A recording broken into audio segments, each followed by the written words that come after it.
Uma quantidade cada vez maior de brasileiros busca investimentos no exterior para se dolarizar, né? E muitas vezes você tem ali investidores que buscam lugares, paraísos fiscais, como Ilhas Caimã, etc., Bahamas, BVI, para o seu quadro específico, mas no capítulo de hoje eu quero mostrar como que os próprios Estados Unidos, mesmo eles tendo ali, não sendo muito conhecidos como paraíso fiscal, mas que se você jogar as regras, jogar o jogo ali da forma correta, né, do jeito que o tio Sam deseja, digamos assim, você consegue colocar isso como uma excelente ferramenta e uma jurisdição que é praticamente a mais segura hoje do mundo, que é onde todos os investimentos acabam indo, mesmo quando você faz as suas operações offshore. Então, por que não juntar as duas coisas e simplificar a sua estratégia? É sobre isso que eu vou falar no capítulo de hoje. Então, vamos lá. Talvez não seja muito conhecido o que eu vou falar para vocês hoje, mas isso serve tanto para brasileiros que estão fora dos Estados Unidos e que desejam, né, seja no futuro, mudar para os Estados Unidos ou queiram nunca morar, mas simplesmente investir nos Estados Unidos, como também para aqueles que já estão aqui, né? Então acho que isso vai servir vários casos diferentes e, obviamente, antes de mais nada, isso aqui não é nenhum tipo de recomendação, seja tributária ou seja de investimentos, mas como que você pode usar essas ferramentas para que você possa otimizá-las, certo? Então vamos lá. Primeiro, você tem hoje uma quantidade muito grande de opções e as regras do jogo para cada país elas mudam a cada dia que passa, né? Não sei, muitos acompanham outros canais que são muito bons, por sinal, falando ali sobre várias opções offshore, etc., que na verdade fazem com que você atravesse ali várias jurisdições ao mesmo tempo. Só que o problema é que as regras, não somente elas podem ser complexas, mas elas vão mudando ao longo do tempo e você tem uma quantidade cada vez maior de países que, na verdade, estão encerrando programas. Por exemplo, né, acho que Portugal tinha ali o programa do NHR para não residentes, que não tributava a renda até 10 anos, e de repente eles mudaram a regra do jogo no meio do caminho, retroativo, atrapalhando muitas pessoas que queriam fazer isso.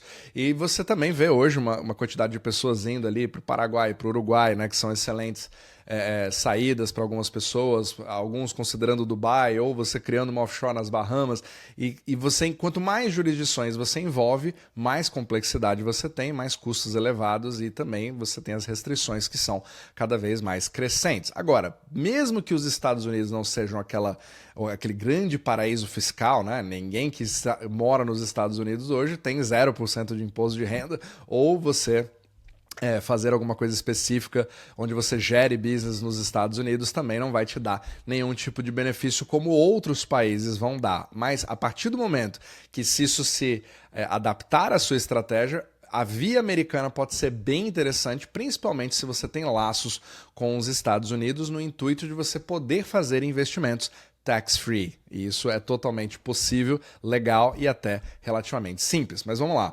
Um dos principais modelos que vem sendo até bastante falado na internet é o poder de uma LLC americana, né? Uma empresa de característica limitada, mas para não residentes. Então, assim, quando você é não residente, você não tem nenhum tipo de negócio nos Estados Unidos, não tem contratação de funcionários, etc., ou uma estrutura física nos Estados Unidos, simplesmente o fato de você fazer negócios fora dos Estados Unidos, você pode fazer vendas online, etc., vendas de produtos digitais, tem uma infinidade de coisas que você pode fazer, desde que você não tenha essa presença nos Estados Unidos. A LLC americana, ela é uma entidade que ela não vai pagar os impostos. Mas por que ela não vai fazer isso? Porque ela em princípio, ela é uma entidade que a gente chama de pass-through, ou seja, não é a entidade que paga os impostos, mas sim ela passa direto para os seus donos.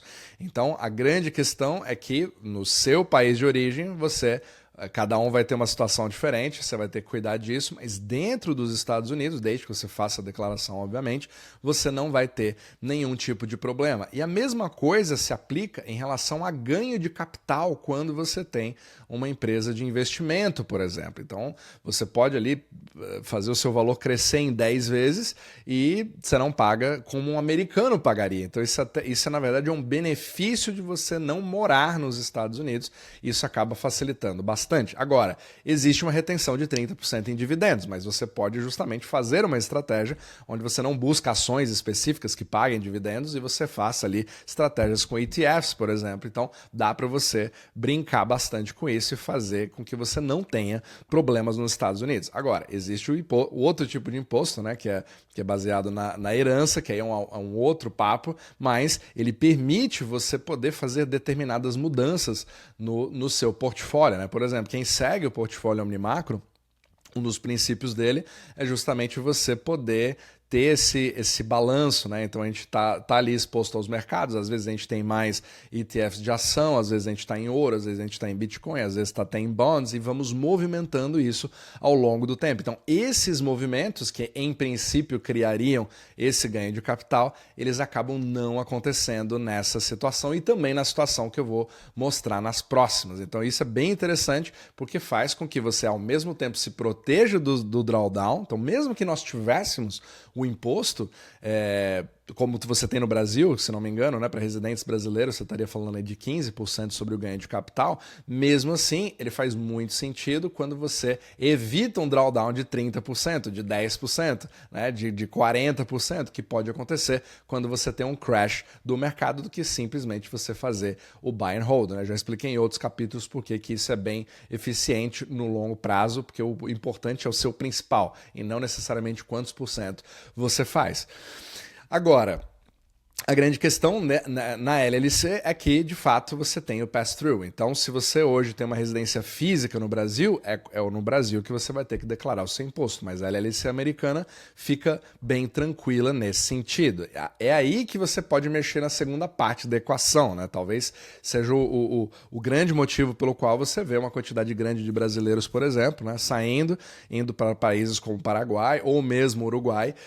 E nessa combinação, né, se você às vezes você já fez esse tipo de movimento, né? A gente fala com muitos clientes que já fizeram exatamente esse movimento. Aí você tem a combinação 0 nos Estados Unidos e 0 no Paraguai, ou 0 no Uruguai, criando esse contexto de 0% total. Você pode fazer isso com ações, com cripto, com ETFs, com ouro, com o que você quiser e te dá bastante liberdade, mas usando isso, usando os Estados Unidos como seu alicerce, porque esses países, infelizmente, não têm a robustez da quantidade enorme de possibilidades de investimento quando você faz parte do centro do sistema euro-dólar, que são os Estados Unidos, que vem canalizando todo o capital global.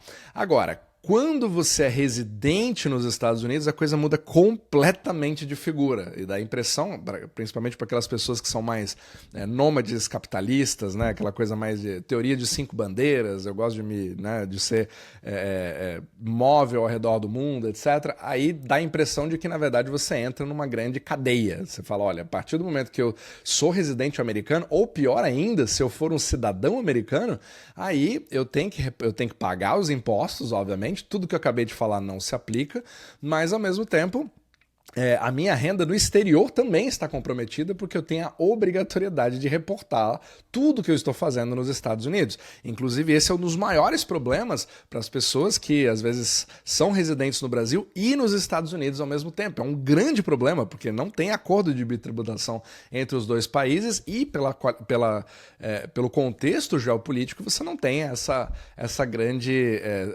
pelo menos não se vê uma saída tão interessante, né? Principalmente se você tiver aí toda essa tensão que nós estamos vendo entre os dois países nesse momento. Então a gente não deve ver um acordo tão cedo, a não ser que as coisas mudem. Não sei, vamos ver como é que as coisas vão acontecendo a partir de agora.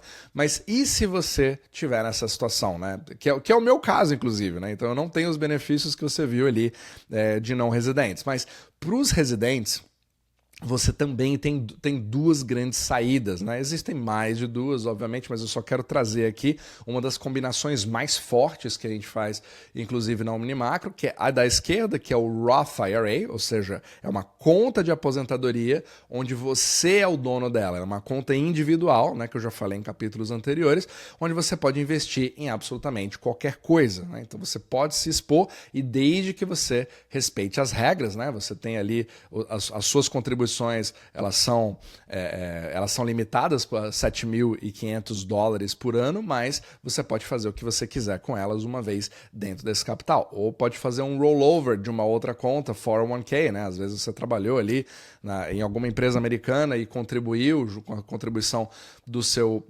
empregador, você pode fazer o rollover sem limite. Se for $1 milhão, você pode jogar $1 milhão nessa conta, né? O Peter Thiel tinha $1 bilhão pelos ganhos de capital que ele criou dentro dessa conta com ações, mas você não paga por esses ganhos se esses ganhos forem recuperados, né, ou sacados a partir do momento que você fizer 59 anos e meio e as suas contas tiverem pelo menos 5 anos de idade. Essa é a mágica do Roth IRA. Agora, meu dinheiro fica travado? Não, você pode sacar, mas pode ser que ele seja tributado se você fizer isso antes da hora. Mas você pode sim ter uma aposentadoria tax-free dentro dos Estados Unidos como residente. Agora, existe também a outra vertente, que aí já não se trata mais de investimento, se trata mais de proteção patrimonial. Mas como assim? O que é o IUL? O IUL ele é um modelo específico de apólice de seguro de vida que é usado por várias famílias de alto padrão, né? no qual você tem a seguinte situação. Olha, eu não consigo colocar todo o meu valor num Roth IRA, aí o IUL ele permite você abarcar de uma forma diferente. Dentro de uma apólice existente sobre a sua própria vida, você também tem uma proteção do IRS, que é a Receita Federal Americana, na qual ela vai falar, olha, se você está colocando cash value dentro de uma apólice de seguro de vida, significa que você está literalmente dizendo para a seguradora que eu quero garantir a minha própria vida, eu não quero transferir o risco para a seguradora, eu quero transferir o mínimo que a lei me permite, ou seja, o custo do seguro fica baixo e o meu cash value ele vai poder aumentar. Aumentar como? Você pode indexar, não é investir, porque o dinheiro não pode estar investido na SP500, mas você pode indexá-la via opções, onde a seguradora se expõe a SP500, na verdade compra opções de SP500 e você consegue ter os frutos caso o mercado suba e você não perde nada caso ele caia. Então todos esses dois instrumentos eles têm vantagens e têm desvantagens, mas ambos deles permitem você fazer ali o usufruto do seu dinheiro em vida, né? Você não precisa morrer para fazer isso de forma tax-free dentro dos Estados Unidos. Então, essa combinação é extremamente poderosa para que você possa literalmente viver legalmente nos Estados Unidos, sem se preocupar com nenhum tipo de mudança de legislação. Afinal de contas, tanto o Roth IRA quanto o seguro, eles têm legislações assim de décadas, né? O seguro mais ainda, tem a proteção de praticamente 100 anos sem nenhum tipo de alteração. Então, a previsibilidade disso é muito maior e a chance disso mudar é muito menor, muitas vezes menor do que qualquer offshore que você vai ver em outros países. Agora, você tem, qual que é a vantagem e a desvantagem do Roth IRA? Né? Então, assim, como eu falei, ela é fácil de abrir, é rápido de abrir, você tem a liberdade total, você coloca ali, você abre num próprio aplicativo, você pode até comprar Bitcoin, você pode até comprar imóveis se você quiser, não que eu recomende, mas você pode comprar literalmente o que você quiser, desde que você tenha uma boa corretora para poder fazer isso. O grande problema do Roth IRA é a restrição de você só poder colocar 7.500 todos os anos e você ter uma limitação no seu acesso aos ganhos até os 59 anos e meio. Agora, o IUL, você não tem essa limitação. Ele permite você fazer contribuições ilimitadas, então se eu quiser criar um IUL de $1 milhão eu posso fazer isso. Ele pode crescer tax-free, eu posso acessá-lo tax-free também, mas ao mesmo tempo eu tenho algumas limitações, né? No caso do IUL, você não consegue colocar tudo isso de uma vez só. Você precisa respeitar as regras de velocidade que o IRS te permite, justamente porque o seguro de vida não é um instrumento de investimento. É um instrumento financeiro, mas ele não é um investimento.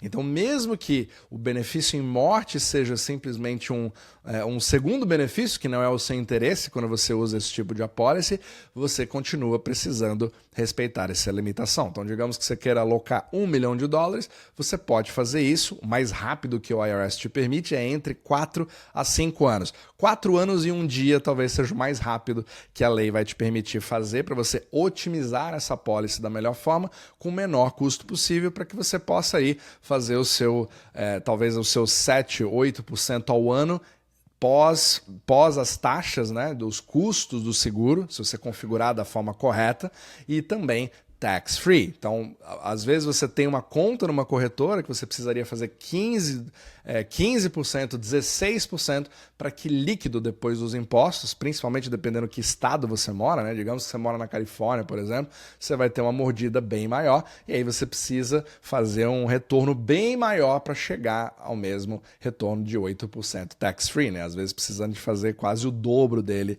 dependendo das suas condições. Agora, a principal segurança, além do tax-free, é a questão de que você não está no mercado. Então, como isso é um instrumento diferente, mas faz parte ali do seu arsenal de ferramentas, aqui você protege o seu capital baseado no fato de que se o mercado despencar, você simplesmente fica no 0 a 0, o seu cash não muda. No seu Roth IRA ou na sua conta de investimento da sua LLC americana, por exemplo, você vai ter que gerenciar, né? O que é o que a gente faz também, inclusive na OmniMacro. Então, fazer isso, você tem os prós e contras, né? Tem um teto que é praticamente infinito, né? Desde que você esteja bem investido com as suas decisões, e no Roth IRA também. Aqui você já tem um teto. Então, a maioria das seguradoras vão permitir que você possa participar ali de 10%, por exemplo, da SP500, mas não mais do que isso. Então, mesmo que ela faça 20%, você só ganha 10%. Porém, se em algum momento você tiver um crash de 15%, 10%, 5%, tanto faz, você fica no 0 a 0. Tecnicamente você perde só um pouquinho, porque sempre, todos os anos, você vai ter um pouco do custo do seguro. Mas ele é o único tipo de seguro que quanto mais velho você fica, mais barato ele fica, que é diferente de todos os outros seguros. E só para te falar, qualquer agente de seguro que estiver ouvindo o que eu estou falando, provavelmente não está entendendo nada do que eu estou dizendo, porque vai contra toda a estruturação de como as pessoas realmente usam esse instrumento. Agora, qual que é a outra desvantagem do IUL? Você precisa saber fazer o design do produto, você precisa saber qual seguradora você vai escolher, porque os produtos são bastante diversificados e ela pode ser maravilhosa, pode ser maravilhoso para alguns e péssimo para outros. É por isso que é extremamente importante você fazer a configuração dele correta, dependendo da pessoa que precisa. E, obviamente, você nunca vai colocar tudo em uma apólice de seguro, você precisa diversificar o seu. Eu não vou chamar isso aqui de portfólio porque não é investimento, mas isso aqui é a parte segura do seu processo de instrumento financeiro, no intuito de garantir que você possa passar para frente da forma mais tranquila possível o seu capital. Porque, afinal de contas, todos aqueles impostos que nós falamos, né, sobre state tax, por exemplo, que ele cobra ali 40% de todos os estrangeiros, né, ou inclusive também existe isso para os americanos. Aqui no IUL você não tem nenhum tipo de imposto de renda que vai ser cobrado ali dos seus beneficiários no momento que eles receberem. Porque mesmo que eu tenha ali colocado $1 milhão e talvez eu tenha 2, 3 milhões de dólares de benefício em morte, se caso alguma coisa aconteça com a pessoa no meio do caminho, os seus herdeiros não recebem $1 milhão, eles recebem os 2 ou 3. E tudo isso é tax-free, sem nenhum tipo de inventário, sem nenhum tipo de briga. Muitas vezes você não vai nem ter algum tipo de... Ele também é blindado em relação a processos judiciais, porque não se trata de uma conta de investimento. Inclusive o Roth IRA, né, quando a gente olha aqui, outra vantagem do Roth IRA é porque ele é uma conta também de aposentadoria e não simplesmente uma conta de brokerage. Ou seja, você também tem proteção contra litígios, né? Porque a aposentadoria é uma das coisas sagradas também dos Estados Unidos também. Então você percebe que a partir do momento que você começa a encaixar um pouco as peças, os Estados Unidos já fazem um pouco mais de sentido, muitas vezes com ferramentas que a gente não conhece. Então, comparando novamente esses dois, né, o Roth IRA ele é muito mais simples, ou seja, complexidade baixa, mas Claro, né? Deus não dá asa à cobra, você tem uma limitação de aporte. Se ele não tivesse, talvez seria a oitava maravilha do mundo, né? Porque aí você pode simplesmente fazer um aporte diretamente e essa renda, inclusive, precisa ser ganha dentro dos Estados Unidos. Renault, não residentes podem ter um Roth IRA?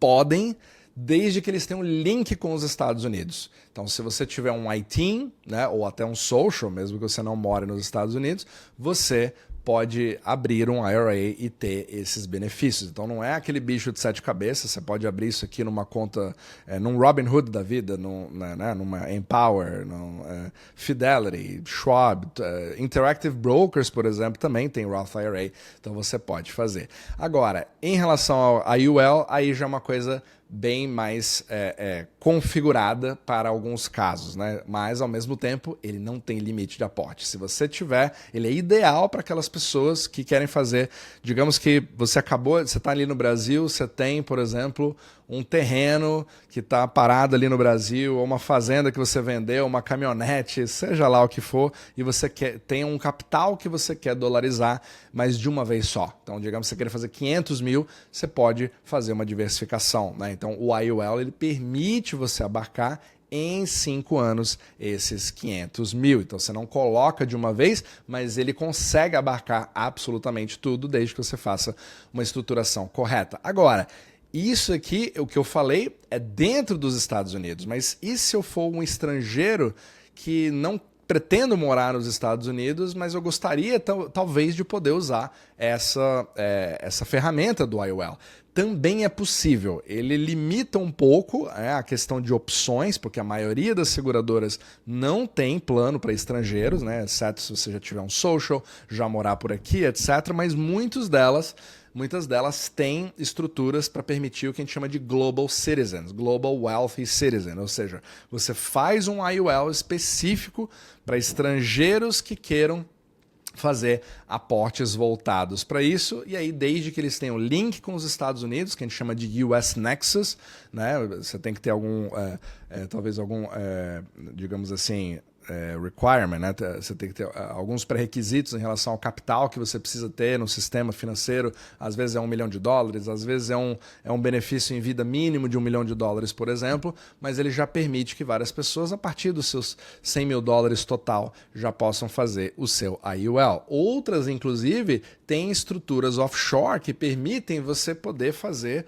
o funding de uma vez só. E você não precisa esperar 5 anos, porque mesmo sendo uma seguradora americana, ela também tem estruturas nas Ilhas Caimã, por exemplo. Então você tem acesso ao sistema bancário, mas ainda como se você tivesse uma offshore de bolso, sem precisar ter nenhuma estrutura nas Ilhas Caimã. Então você tem um mundo gigantesco, né? Porque você tem ali centenas de seguradoras diferentes e cada uma tem uma especialidade. Agora, o grande objetivo não é um ou outro, é você simplesmente ver a sua situação para ver qual dessas estratégias pode ser a melhor para você. Outra coisa, né? Um IUL não te permite as opções de investimento que você tem no Roth IRA. Ali você vai simplesmente se contentar com uma SP500, no máximo as melhores te permitem ter uma escolha ali entre 10, 15 fundos diferentes e você pode ali fazer 20% em um, 30% no outro, mas você não pode trocar, né? Uma coisa que fica presa 12 meses. Então, se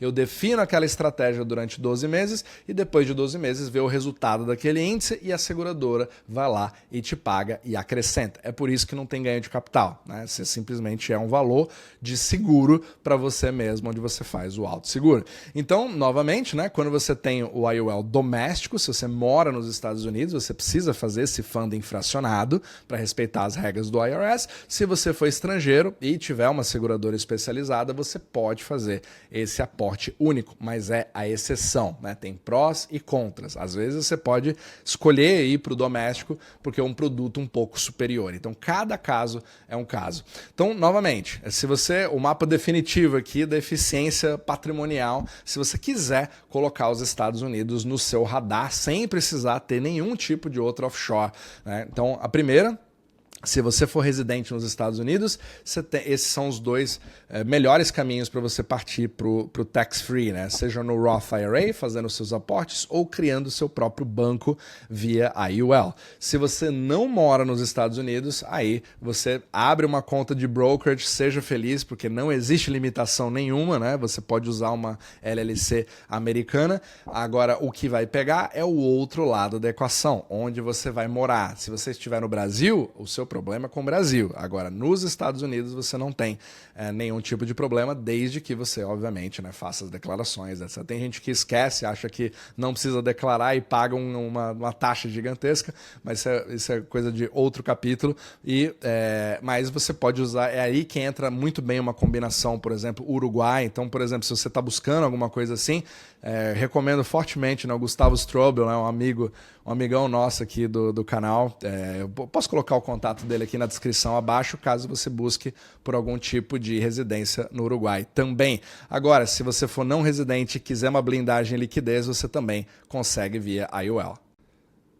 Ele vai ser ali o seu banco infinito, do qual você vai poder pegar empréstimos com você mesmo, e nenhum empréstimo também é tributável. Então, espero que isso possa ter ajudado, e muitas pessoas, né, apesar, eu não vejo muito se falar sobre esse assunto na internet, mas muitas vezes, ao invés de você buscar ali a solução mega complicada, né, em relação a offshores, você pode simplesmente se voltar para os Estados Unidos. Caso você precise de alguma ajuda para colocar isso de pé, obviamente você pode entrar em contato com a gente aqui pelo WhatsApp também. Forte abraço e a gente se vê no próximo vídeo.